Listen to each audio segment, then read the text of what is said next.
Bapak Ibu, saudara-saudara yang dikasihi Tuhan Yesus Kristus, pada ibadah Minggu pagi ini kita akan membaca dari kitab Keluaran pasal 32 ayat 1 sampai dengan 14. Tapi sebelumnya mari kita berdoa, mohon bimbingan Roh Kudus. Kita berdoa.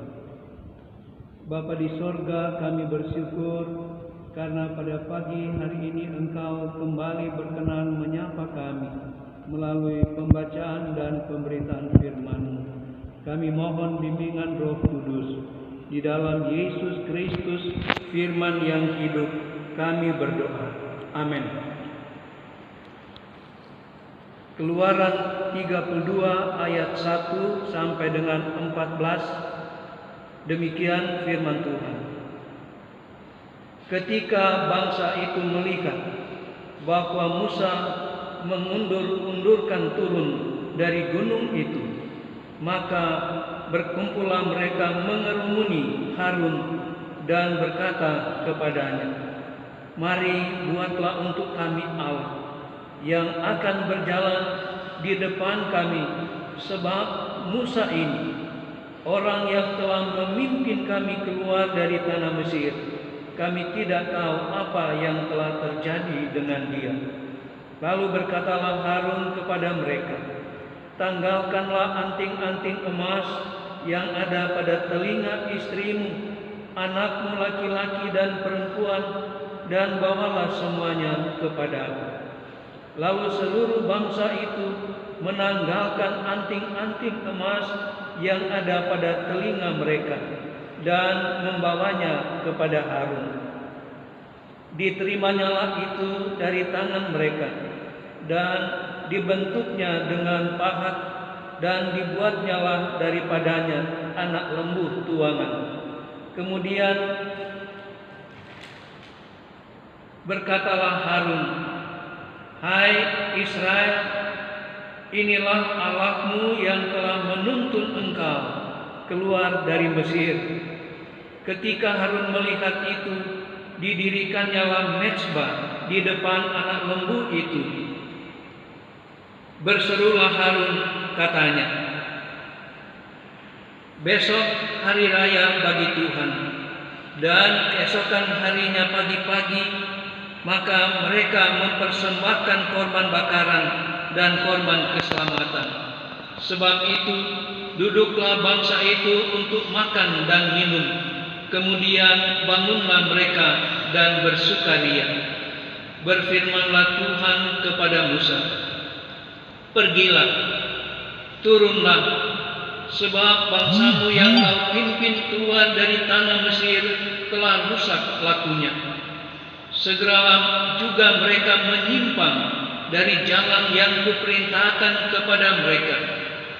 Mereka telah membuat anak lembu tuangan, dan kepadanya mereka sujud menyembah dan mempersembahkan korban sambil berkata, 'Hai Israel, inilah Allahmu yang telah menuntun engkau keluar dari tanah Mesir.' Lagi firman Tuhan kepada Musa, 'Telah kulihat bangsa ini dengan sesungguhnya mereka adalah suatu bangsa yang tegar tengkuk. Oleh sebab itu, biarkanlah aku supaya murkaku bangkit terhadap mereka, dan aku akan membinasakan mereka.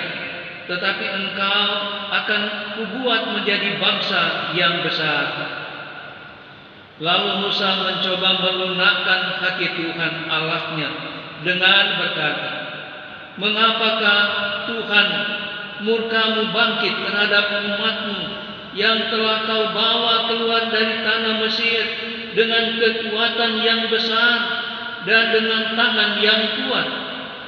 Mengapakah orang Mesir akan berkata, Dia membawa mereka keluar dengan maksud menimpakan malapetaka kepada mereka dan membunuh mereka di gunung dan membinasakannya dari muka bumi?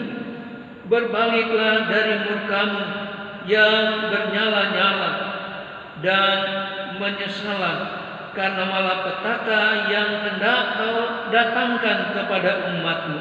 Ingatlah kepada Abraham Ishak dan Israel, hamba-hambamu itu, sebab kepada mereka engkau telah bersumpah demi dirimu sendiri dengan berfirman kepada mereka, Aku akan membuat keturunanmu sebanyak bintang di langit, dan seluruh negeri yang telah kujanjikan ini akan kuberikan kepada keturunanmu, supaya dimilikinya untuk selama-lamanya. Dan menyesallah Tuhan karena malapetaka yang dirancangkannya atas umatnya. Demikian pembacaan Alkitab.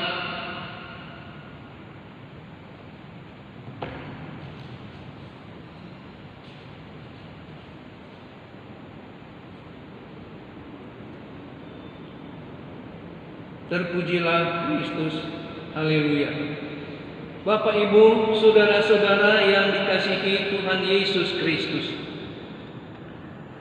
Allah menghendaki agar umatnya taat kepadanya sebagai jawaban atas kasih karunia-Nya yang telah lebih dahulu dianugerahkannya kepada umatnya. Allah mengikat perjanjian dengan Israel. Di atas Gunung Sinai, Allah telah memberikan berbagai peraturan dan petunjuk kepada Musa untuk membuat kemah suci dan berbagai perlengkapannya. Bahkan Allah menuliskan sendiri 10 hukum Allah pada 2 loh batu. Keluaran 31 ayat 18. Kita tahu bahwa 2 hukum yang pertama mengharuskan umat Israel untuk mengutamakan Allah dan melarang mereka untuk menyembah ilah lain. Namun ironisnya, berada di kaki gunung saat menantikan Musa ternyata membuat umat Israel tidak sabar. Mereka mengira bahwa Musa sudah binasa dalam api yang terlihat menghanguskan Gunung Sinai. Ayat pasal 19 ayat 18 kitab Keluaran. Maka bagai anak ayam kehilangan induknya, bangsa Israel terlihat kacau. Lalu mereka mendesak Harun untuk membuat Allah lain yang akan memimpin mereka. Ayatnya yang pertama. Sayangnya, Harun mengikuti kemauan umat Israel dengan membuat patung anak lembu tuangan. Ayat 2 sampai dengan ayat 4. Padahal itu dosa di mata Tuhan. Dengan berbuat demikian, mereka menyamakan Allah dengan patung yang tidak memiliki kekuatan, kemampuan, bahkan kuasa apapun. Mereka melupakan Allah yang masih hadir dalam kemuliaannya di atas Gunung Sinai. Pasal 19 ayat 17 sampai 20 dan pasal 20 ayat 18 kitab Keluaran. Allah yang telah membebaskan mereka dari perbudakan Mesir dan memelihara hidup mereka, mereka melupakan. Mereka lebih ingin percaya kepada Allah palsu buatan mereka sendiri. Sebab itu tidak heran kalau Allah murka sehingga ingin membinasakan mereka. Ayat 9 sampai dengan ayat 10. Namun Musa sebagai pemimpin yang sangat peduli kepada umat yang dipercayakan kepadanya, yang ia kasihi, memohon dengan penuh kerendahan hati kepada Tuhan, mohon mengampuni umatnya agar tidak diolok-olok oleh orang Mesir, juga demi perjanjian dengan leluhur Israel. Keluaran 32 ayat 11 sampai dengan 13. Doa Musa didengar Tuhan. Ia tidak jadi melenyapkan umatnya. Ayat 14. Bapak, Ibu, saudara-saudara yang dikasihi Tuhan Yesus Kristus, kemarahan Allah memperlihatkan ketidaksukaannya bila umat tidak menjadikan Dia sebagai Allah satu-satunya. Sebab itu, mari kita introspeksi. Apakah kita menjadikan Allah sebagai satu-satunya yang kita sembah, atau adakah pihak lain yang menjadi sandaran kita? Ingatlah, kita hanya boleh menyembah dan memprioritaskan Allah di atas segala sesuatu, karena Dia telah menebus kita di dalam Yesus Kristus. Sebab itu setiap umat percaya yang merasakan, yang mengalami kasih dan perbuatan Tuhan yang ajaib dalam hidupnya, hendaknya memuji dan memasyurkan Tuhan dalam segala bentuk dan tanggung jawabnya sebagai ungkapan, sebagai ekspresi iman umat yang percaya. Karenanya, sebagai umat yang sudah diselamatkan, kita diajak untuk tetap menempatkan, memposisikan, dan sekaligus mempertahankan jati diri kekristenan dengan mengakui dan menyaksikan bahwa sesungguhnya Allah yang disembah dalam Yesus Kristus adalah satu-satunya Tuhan, Raja Penebus bagi umat percaya, yang telah berjanji tetap setia menjaga keluar masuk setiap umatnya dari sekarang sampai selama-lamanya. Tuhan Yesus memberkati Bapak, Ibu, saudara sekalian. Amin. Bapak, Ibu, saudara-saudara yang dikasihi Tuhan Yesus Kristus, marilah kita berdiri dan bersama-sama dalam persekutuan sebagai umat yang percaya mengucapkan serta mengikrarkan pengakuan iman rasuli. Dengan hati dan mulut kita berkata, aku percaya kepada Allah, Bapa yang Maha Kuasa, Khalik langit dan bumi, dan kepada Yesus Kristus, anaknya yang tunggal Tuhan kita, yang dikandung daripada Roh Kudus, lahir dari anak darah Maria, yang menderita di bawah pemerintahan Pontius Pilatus, disalibkan mati dan dikuburkan, turun ke dalam kerajaan maut, pada hari yang ketiga bangkit pula dari antara orang mati, naik ke sorga, duduk di sebelah kanan Allah Bapa yang Maha Kuasa, dan akan datang dari sana untuk menghakimi orang yang hidup dan mati.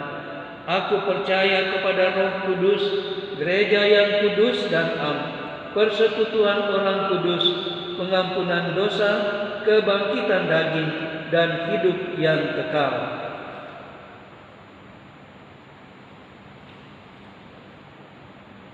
Bapak, Ibu, saudara-saudara yang dikasihi Tuhan Yesus Kristus, kita masuk dalam perjamuan kudus.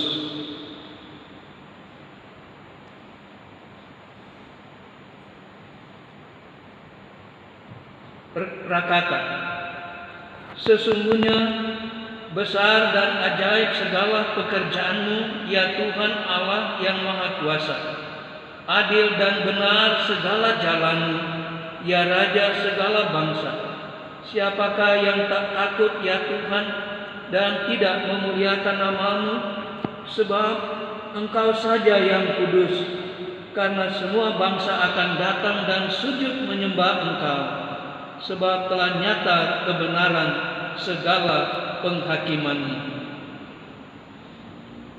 Dengarkanlah penetapan perjamuan kudus yang dapat kita baca melalui surat Rasul Paulus pada jemaat di Korintus.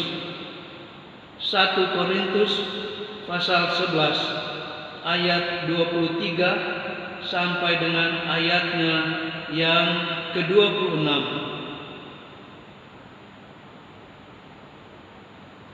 Demikian,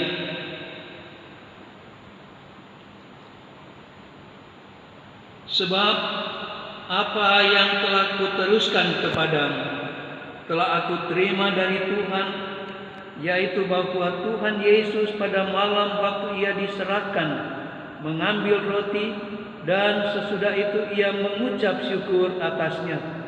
Ia memecah-mecahkannya dan berkata, "Inilah tubuhku yang diserahkan bagi kamu.